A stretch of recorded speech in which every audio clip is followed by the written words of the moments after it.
Body के अंदर efficiency प्राप्त करते हैं, यदि प्रकृति से मिल रही है तो प्रकृति को हमें संजो कर रखना है।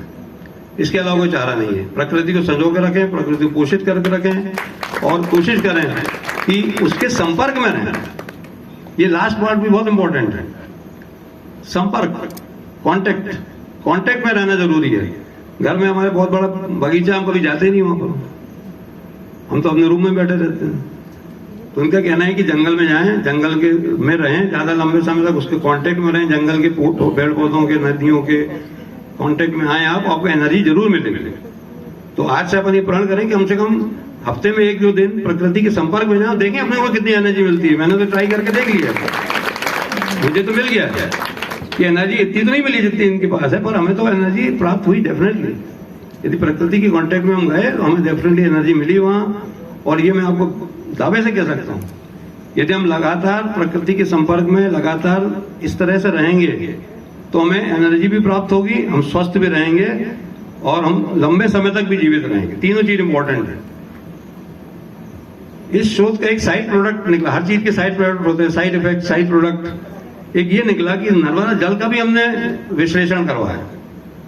जो नर्मदा जल ग्रहण करते हैं तो जितनी बार पीते थे नर्मदा जल, उसका सैंपल लिया जाता है।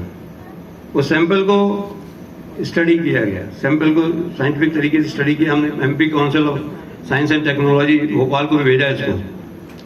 तो आपको जानकर आश्चर्य होगा, मैं आपको नर्मदा के जल के बारे में कुछ वैज्ञानिक तथ्य बता रहा हूं आज। इस शोध कार्य के साथ में वो एक शोधकार और हो गया। वो ये है कि जब हमने उसकी स्टडी किया, वहां पर डिटेल रिपोर्ट उपलब्ध है जो हमने शासन को दे दी है, कुछ एक कॉपी मेरे पास है। इसका पीएच एल्कलाइन है,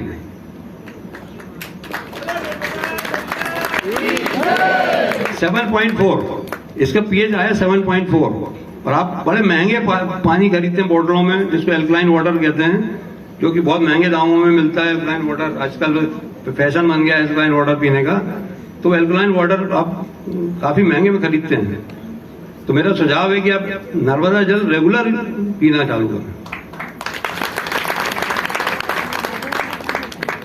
और इतने लंबे समय से गुरुजी नर्मदा जल ही पी रहे हैं और आपके सामने है, कोई किस्म की स्वास्थ्य संबंधी परेशानी नहीं है, किसी किस्म की कोई दिक्कत नहीं है। बिल्कुल फिजिकली मैं फिट कर रहा हूँ, मैं फिट घोषित कर रहा हूँ, टोटली फिट हैं, पूरे तरह से फिट हैं। किसी तरह से ईसीजी में इको मैंने खुद इनका देखा, मैंने खुद इनका इको कार्डियोग्राफी किया स्वयं, पाया कि हार्ट की जो पंपिंग है वो 65% से ऊपर।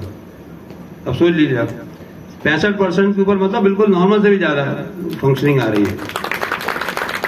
ईईजी कराया ब्रेन का, वो भी नॉर्मल है। इलेक्ट्रिकल वेव्स होती हैं ब्रेन के अंतर्गत, वो बिल्कुल नॉर्मल है। एमआरआई कराया, सीटी स्कैन कराया, जो कि गूढ़ चीजों को अंदर के देख लेती है, सब बिल्कुल नॉर्मल है, किसी किस्म की कोई एबनॉर्मलिटी नहीं है। तो नर्मदा जल जो लंबे समय तक पी रहे हैं और ये साथ में प्रूव हो गया कितने फिट हैं, तो कोई रीजन ही नहीं है कि डाउट करने के कि हमें नर्मदा जल रेगुलरली पीते रहना चाहिए।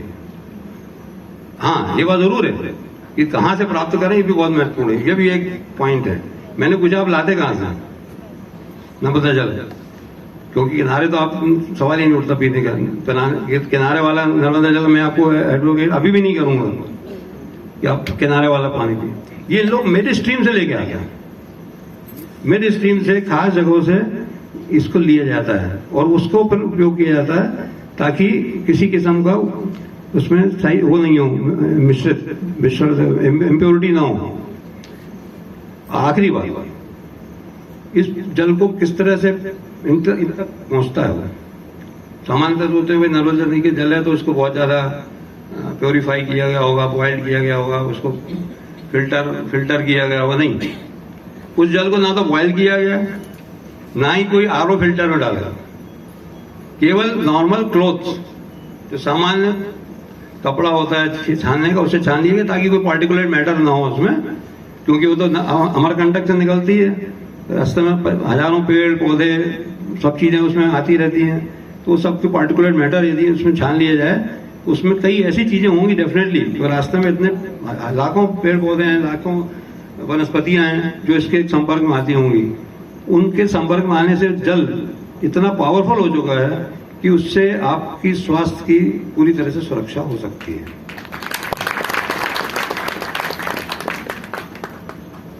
तो अंत में मैं केवल ये कहना चाहूंगा कि इतना सुदृढ़ शरीर बिना किसी व्याधि के जो इन्होंने प्राप्त किया है, इन्होंने ये खुद ही कहते हैं मैं कोई बहुत बड़ा साधना नहीं करता रहता कि बहुत तपस्या करता हूं या किसी पहाड़ में जाकर मैंने तपस्या की हो, ऐसा मैं नहीं करता कभी। पर निष्काम जो उन्होंने अपने आप को रखा है, स्पिरिचुअलिटी को बरकरार रखा है, आध्यात्मिकता को बरकरार रखा है, तो मुझे लगता है कि ये तीनों चीजें मिलकर मानव शरीर की जो सुदृढ़ता है उसको प्रदान किए गए।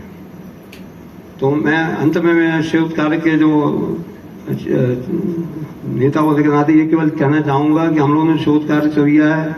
हमारी जो टीम है, मुझे पता नहीं आई है कि नहीं, डॉक्टर पुनिकर हैं, डॉक्टर पुनिकर हैं क्या? नहीं है।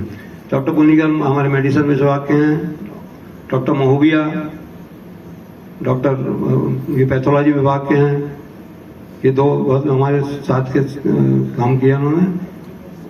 और एमपी कॉस से डॉक्टर अनिल कोठारी जी हैं, उन्होंने भी काफ़ी हमें हेल्प किया इसमें।